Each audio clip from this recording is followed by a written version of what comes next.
Hello दोस्तों, कैसे हैं आप लोग। I hope you all are doing well.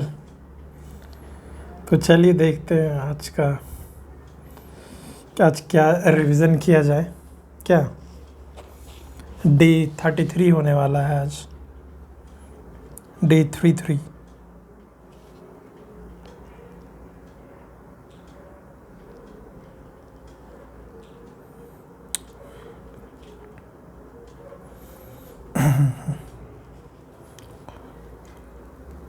देखते हैं मटेरियल, आज के मटेरियल में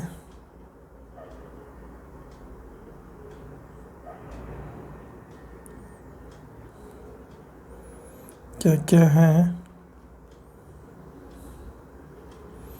1 सेकेंड गाइस।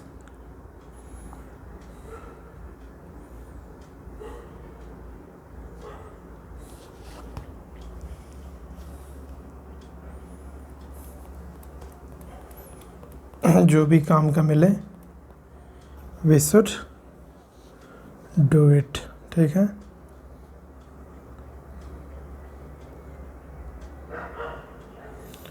चलिए, ह्यूम के बारे में पता है? ह्यूम क्या है? ये पेन गया, क्या ये काम का है? ह्यूम। ये भी पेन गया।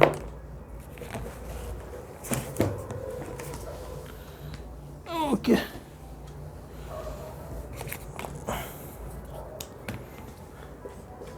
चलिए ये ठीक है। ह्यूम के बारे में पता है? ह्यूम, ह्यूम क्या है? Hume conversational AI. It's a conversational AI with emotional intelligence, with emotional intelligence, ठीक है। एआई है, कॉन्वर्सेशनल एआई है, इमोशनल इंटेलिजेंस भी है उसमें, ह्यूम। एकदम ध्यान रखिएगा कि अगर पूछा जाए कि terms Hume is related to, तो conversational AI with emotional intelligence, बस ह्यूम के बारे में। ह्यूम ह्यूमन नहीं है, लेकिन ह्यूमन की तरह इमोशनल इंटेलिजेंस रखता है, ठीक है। ऐसे आप ध्यान रख सकते हैं।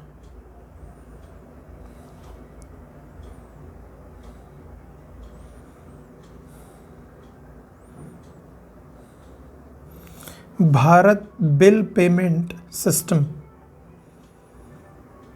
किसके द्वारा डेवलप किया गया? ये इंटीग्रेटेड ऑनलाइन प्लेटफॉर्म एनपीसीआई के द्वारा। Bharat bill payment system, the objective of the recently revised regulatory framework of the Bharat bill payment system issued by the RBI, ठीक है, to streamline the process of bill payments, ठीक है। RBI revise the framework and in the exercise of powers conferred by the Payment and Settlement System Act, Payment and Settlement System Act of 2007. This act empowers the RBI to regulate and oversee payment and settlement system in India. तो Bharat bill payment system, Bharat bill payment system किसने develop किया है? NPCI. NPCI के बारे में पता है कि नहीं पता है? जो सारे एटीएम्स को इंडिया में, सारे एटीएम्स नेटवर्क यही मैनेज करता है, सारे एटीएम को यही लिंक करता है। NPCI, national payment corporation of India, not for profit company है ये, company, not for profit company है एनपीसीआई। सारे बैंक्स को, ऑल एटीएम्स को ये लिंक करता है NPCI, except white label ATMs, white label ATMs को छोड़कर। तो वाइट लेबल एटीएम्स को कौन ओन एंड ऑपरेट करता है? तो नॉन बैंकर्स करते हैं, नॉन बैंकर्स, ठीक है।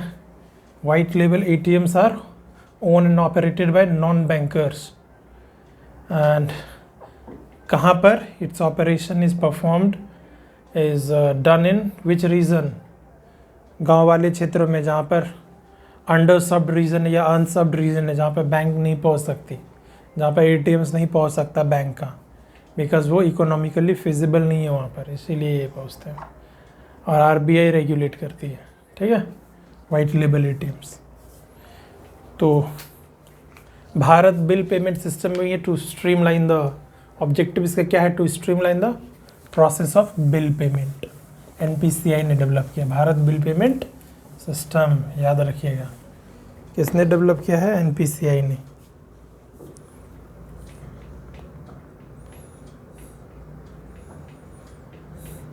इथेनॉल 100 फ्यूल, पेट्रोलियम मिनिस्ट्री के द्वारा ethanol 100 is cleaner and greener alternative to gasoline, blend of 90 to 94% ethanol, 4 to 5% motor spirit to provide color to flame।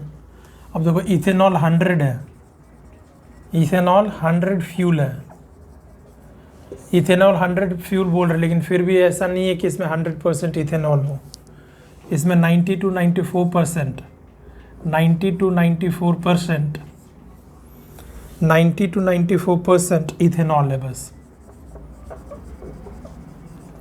90 to 94% ethanol है, 90 to 94% इथेनॉल है, 4 to 5% motor spirit, 4 to 5% motor spirit, 4 to 5% motor spirit है,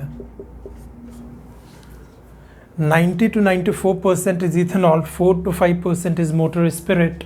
ethanol 100 fuel में, motor spirit cleaner and greener alternative है, इसका blend है to provide colour to flame. क्यों है ये? और कुछ 1% आपको को सॉल्वेंट सैचुरेटेड अल्कोहल वगैरह भी है। ठीक है, तो है ना, ऑल मतलब इथेनॉल, अल्कोहल तो होगा ही, अल्कोहल भी है, इथेनॉल वैसे भी है। तो 100% इथेनॉल में, इथेनॉल 100 में 100% इथेनॉल नहीं है, ये याद रखिएगा। ठीक है, समझ पा रहे हो?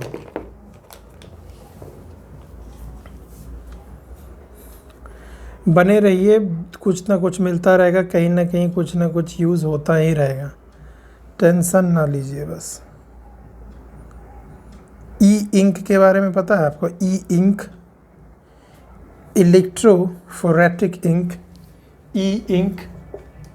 देख रहे हो इंक खत्म हो गया और ई-इंक की बात कर रहे हैं। E ink, I think I have told you about it, but फिर भी ई-इंक जो है, इलेक्ट्रोफोरेटिक इंक, ये जो है आपको specific type of e paper display, e paper display का स्पेसिफिक टाइप है। ठीक है, specific type of e paper display broad, इसमें देखो क्या खास बात है, एकदम रियल पेपर की तरह होता है, एकदम रियल पेपर की तरह दिखता है, रियल पेपर, जो रियल पेपर है उसकी तरह दिखता है। क्यों दिखता है? कारण देख लो तो क्लियरली समझ में आएगा। The screens work using tiny microparticles filled with positively charged white particles, negatively charged black ones suspended in fluid inside the display. As the pigments in the ink are oriented into directions, it limits the color diversity that people expect, thus less preferable for animations and all this. ठीक है, देखो इतना simple से समझो कि LED वगैरह में backlight का यूज होता है। ठीक है, एलसीडी स्क्रीन या एलईडी स्क्रीन जो देखते हो उसके अंदर में एक बैकलाइट लगा रहता, तो उस पर जो पड़ता है स्क्रीन पर रोशनी, उससे फिर हम लोग को we are able to see it. तो बैकलाइट जो है उसके थ्रू देख पाते हैं हम लोग। लेकिन जो ई इंक का यूज होता है तो जैसे पेपर में हम लोग पेन से लिखते हैं तो किसकी वजह से हम लोग देख पाते हैं? The reason is reflection, reflection से देख पाते हैं। तो ई इंक भी वैसा ही कुछ है, कुछ वाइट पार्टिकल्स है, कुछ ब्लैक पार्टिकल्स है, नेगेटिव पॉजिटिव पार्टिकल्स, तो वो भी रिफ्लेक्शन के थ्रू ही देख पाते हैं। रियल पेपर इसको क्यों बोल रहे हैं रियल पेपर के थ्रू? क्योंकि दोनों में रिफ्लेक्शन के थ्रू हम लोग इसको देख पाते हैं, ठीक है। इसमें तो लाइट की मदद से देखते हैं हम लोग। कोई भी चीज़ कैसे देखते हैं भाई? उस पर लाइट पड़ रहा है, रिफ्लेक्ट होकर अपने पास आ रहा है, अपने रेटिना में आ रहा है, तो ही जाकर देख पा रहे हैं। इसीलिए तो ई इंक में रिफ्लेक्शन का यूज हो रहा है, इसलिए वो रियल पेपर का फील देता है, ठीक है।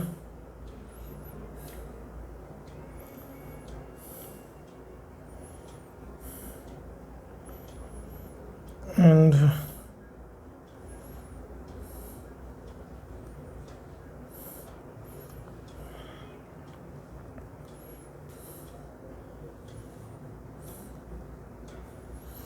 What next to see guys, और क्या देख लें हम लोग? हिस्ट्री से देखें, एंशिएंट हिस्ट्री से। 10 यूज किसको बोलते हैं बताइए तो? 10 यूज वर्ड कहाँ सुने हो? ऋग्वेद के टाइम में सुने होंगे। ऋग्वेद के टाइम पर you might have heard of it. किसके टाइम पर? ऋग्वेद के टाइम पर। ऋग्वेद के टाइम पर आप 10 यूज के बारे में सुने होंगे। तो ऋग्वेद के टाइम पर जो लोकल पीपल थे इंडिया में, लोकल पीपल जो थे उनको 10 यूज बोलते थे, ठीक है। और जो ऋग्वेद के टाइम में, वेद के टाइम में कौन आए थे? आर्यंस आए थे बाहर से, पता होगा हम लोगों को। तो ये ओरिजिनल इनहैबिटेंट्स ऑफ इंडिया है। लोकल पीपल मतलब ओरिजिनल इनहैबिटेंट्स ऑफ इंडिया को 10 यूज बोलते थे, ठीक है। नॉन आर्यंस थे ये। आर्यंस जो थे देव का पूजा करते थे, इंद्र देव, ये देव वो जो है, जो भगवान वगैरह देखते हैं देव देव, वो सब आर्यंस पूजा करते थे। 10 यूज ये है। और डिस्ट्रॉयर ऑफ द 10 यूज उसको बोलते थे त्रासादस्यु। त्रासादस्यु। त्रासादस्यु क्या है? आर्यन चीफ है, एक आर्यन चीफ है, आर्यन का हेड, जिसका नाम अपना वो नाम रखा था त्रासादस्यु, चूंकि उसने 10 यू को डिस्ट्रॉय कर दिया था। जो भी ओरिजिनल इनहैबिटेंट्स थे इंडिया के, उनको डिस्ट्रॉय कर दिया था। Destroyer of 10 you, destroyer of 10 you, तो त्रासादस्यु। अगर क्वेश्चन में आपको ये बोला जाए क्या Trasadasyu was the god of 10 यूज, क्या त्रासादस्यु को भगवान मानते थे? भगवान क्यों मानेंगे भाई? त्रासादस्यु कौन है? डिस्ट्रॉयर ऑफ द 10 यू। त्राहिमाम करवा दिया 10 यू को, त्रास करा दिया। तो वो आर्यन चीफ था ना कोई, समझ में आया? तो भगवान थोड़ी उनके, वो तो दुश्मन हो गया ना त्रासादस्यु, ये याद रखिएगा, ठीक है। भगवान नहीं है, दुश्मन था, दुश्मन। दुश्मन और भगवान में फ़र्क समझ नहीं आता है, नहीं आता है तो त्रासादस्यु पढ़िए तो पता चलेगा कि डिस्ट्रॉयर ऑफ 10 यू। 10 यूज में प्राइमरली हंटर एंड गैदरर्स, पता ही है। सेटल्ड एग्रीकल्चर कहाँ से होगा उस समय? कैटल्स वगैरह, ठीक है। इतना तो लॉजिकल कर ही सकते हैं हम लोग। एक चीज, अच्छा ये बताओ, नेहरूजी, फुड्डाजी, दादा भाई नवाज़ बंगालियन, ये बताओ 1851 में 1851 में रहनुमाई मजदयाशन सभा, रहनुमाई मजदयाशन सभा, एकदम याद रखना। रहनुमाई मजदयाशन सभा, ये religious reform association, religious reform association. रहनुमाई मजदयाशन सभा रिलीजियस रिफॉर्म एसोसिएशन 1851 में, 1851 में रहनुमाई मजदयाशन सभा या religious reform association, religious reform association को क्या बोलते हैं? रहनुमाई मजदयाशन सभा 1851 में किनके द्वारा ये स्टार्ट किया गया था? नेरोजी फुडोंजी, Dadabhai नेरोजी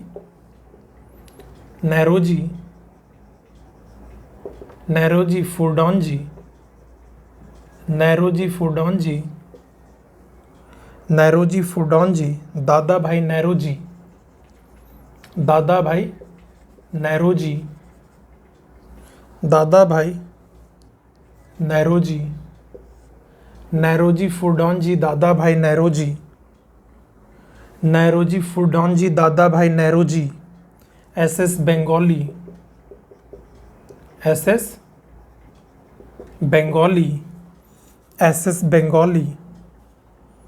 and others, KR Kama also one of its leader।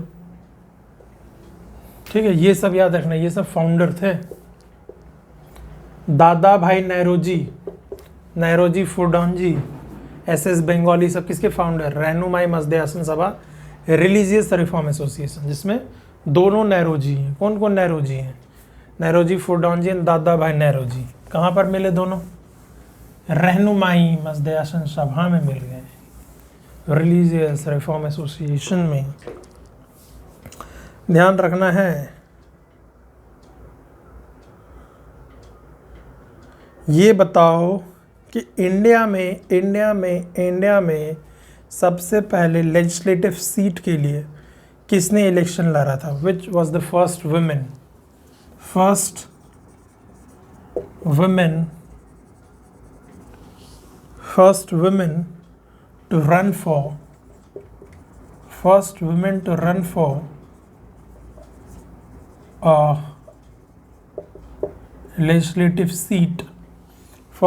to run for a legislative seat, in India। वो भी कहाँ से लड़ी थी, वो भी मैं बता देता हूँ। मद्रास प्रोविंशियल इलेक्शंस में। कहाँ पर? मद्रास प्रोविंशियल इलेक्शन में लड़ी थी। बताइए कौन है? क्या? जयललिता। मद्रास प्रोविंशियल इलेक्शन में क्या क्या बोल रहे हैं? बहुत पुराना। फर्स्ट वुमेन बताइए। कमला देवी चट्टोपाध्याय, एकदम सही। कमला देवी चट्टोपाध्याय।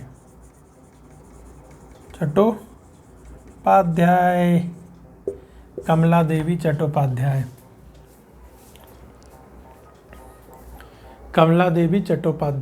ठीक है। First women to run for a legislative seat in India, Madras provincial elections, Kamala Devi Chattopadhyay.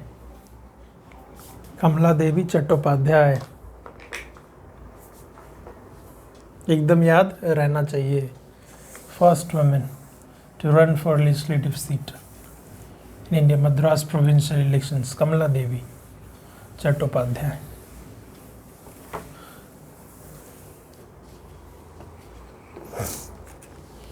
याद रहेगा।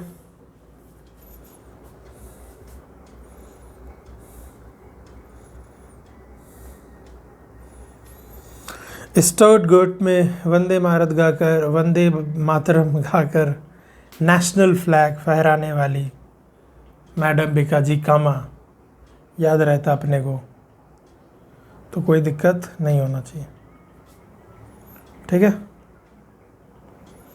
अच्छा, एक चीज़ याद रखना कि सबसे बिगनिंग ऑफ द रिवोल्ट किसमें? 1857 के रिवोल्ट की अगर बात करें, 1857 के रिवोल्ट की अगर बात करें हम लोग, 1857 के रिवोल्ट की बात कर रहे हैं। कहीं से कुछ भी पढ़ ले रहे हैं ना, क्या करते यार, कहीं से कुछ क्या करोगे भाई? रिवीजन करना तो कहीं से कुछ भी करोगे ना, कितना बार एक ही चीज़ बार बार पढ़ोगे? हाँ, मंगल पांडे ने सबसे पहले मार डाला, किसको मार डाला? हग्सन को एंड बॉग को, बैरकपुर में। पहला घटना क्या हुआ? मंगल पांडे ने मारा किल्ड, किसको किल्ड किया? वहीं कुछ दो लोग हैं, हग्सन एंड बॉग को, हग्सन एंड बॉग को, हग्सन एंड बॉग को। कहाँ पर? तो बैरकपुर में। ठीक है, ये आपको डेट याद नहीं रखना, फिर भी लिख लो। 29 मार्च 1857। फिर उसके बाद क्या हुआ? मार्च के बाद अप्रैल में 23 अप्रैल 1857 में 80 सोल्जर्स, 3 लाइट कैवेलरी के, 3 लाइट कैवेलरी के 80 soldiers who refused to use the cartridges वो कोर्ट मार्शल्ड। जिसने कार्ट्रिज यूज़ करने से मना कर दिया था। कार्ट्रिजेस पता है ना, वहीं जो कि गो मांस या पिग का जो बीफ, जो मांस वगैरह है, सुअर का मांस, गाय के मांस से जो ये क्लेम किया जा रहा था कि कार्ट्रिजेस बना हुआ था। 80 सोल्जर्स 3 लाइट कैवेलरी के मना कर दिए थे, तो उनको कोर्ट मार्शल्ड कर दिया गया था। दे वर कोर्ट मार्शल्ड। ठीक है, फिर 10 मई को मेरठ में म्यूटिनी स्टार्ट हुआ। इसके बाद क्या हुआ? 3rd नंबर में 10 मई को मेरठ में, ये याद रखना, कहाँ पर? मेरठ में म्यूटिनी स्टार्ट हुआ। पहले मंगल पांडे मारते हैं, फिर कैटरेजेस जो को मना करते हैं, 3 लाइट कैवेलरी, उनको कोर्ट मार्शल मिलता है, फिर मेरठ में म्यूटिनी स्टार्ट होता है। फिर 11 मई को क्या होता है? दिल्ली चलो। मेरठ में जो म्यूटिनी स्टार्ट होता है, उसके बाद दिल्ली चलो मूवमेंट, दिल्ली चलो। और जो उस समय एक बूढ़े मुग़ल सुल्तान जो थे 82 साल के, 82 ईयर ओल्ड के, जो बहादुर शाह जफ़र, दिल्ली चलो। और उस समय 82 साल का बुढ़ा बहादुर शाह जफ़र 82 साल का बुढ़ा बहादुर शाह जफ़र को शहंशाह हिंदुस्तान डिक्लेयर किया गया।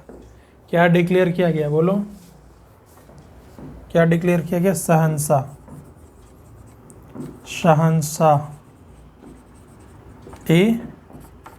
Hindustan.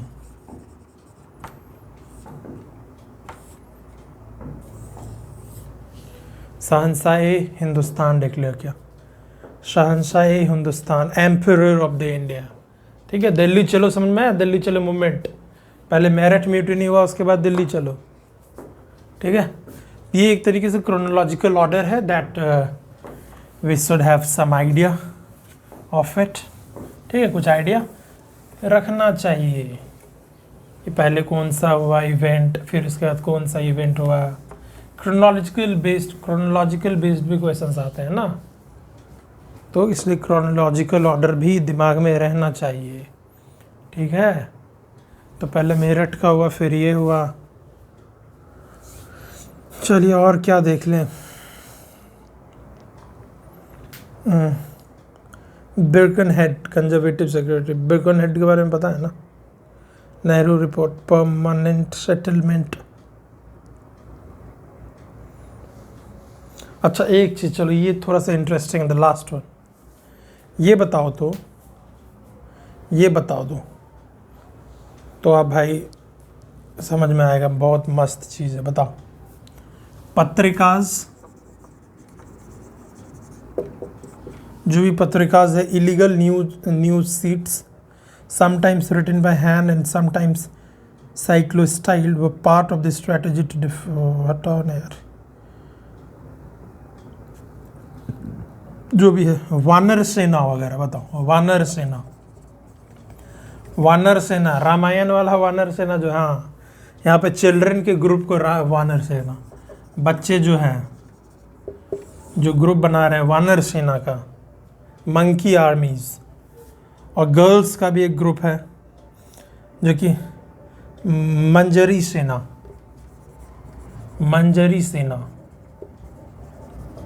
Cat army, cat army, मंजरी सेना।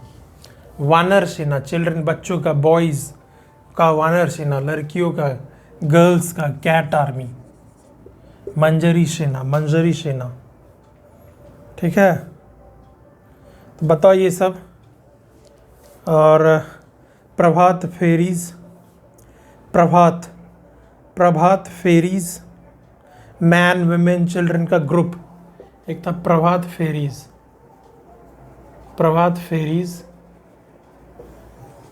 पत्रिका हटा दो तो बहुत समय। तो वानर सेना, मंजरी सेना, प्रभात फेरीज, मैन वुमेन सबका ग्रुप, मैन वुमेन का ग्रुप, प्रभात फेरीज। ये सब आपको कौन से युद्ध में देखने को मिला, बताओ तो, बताइए। क्विट इंडिया मूवमेंट में, नॉन कोऑपरेशन मूवमेंट में, सिविल डिसोबीडियंस मूवमेंट में, चंपारण मूवमेंट में, बताइए।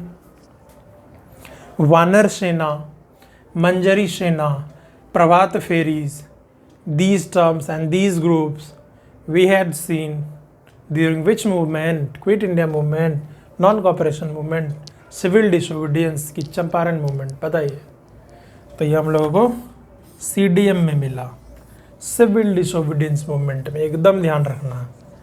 एक चीज़ और ध्यान रखना, मैजिक लैंटर्न भी, मैजिक लैंटर्न, वही जो दिवाली में जो उड़ाते हैं जो मैजिक लैंटर्न, ये सब सिविल डिसोबीडियंस मूवमेंट में। मैजिक लैंटर्न, वानर सेना, मंजरी सेना, प्रभात फेरीज, सिविल डिसोबीडियंस मूवमेंट के दौरान। काफ़ी अच्छा क्वेश्चन था ये, यूनिक क्वेश्चन था। सो आई थॉट कि it should be covered. So I should and today's lecture here only. I feel टायरसम, थकावट लग रही है विद ऑल दिस। चलिए अच्छे से तैयारी कीजिए, मज़े कीजिए, और क्या बोलूँ, कुछ नहीं है बोलने के लिए, तो एंड करते हैं, ठीक है। थैंक यू, जय हिंद, जय Bharat, love you all guys, love you all.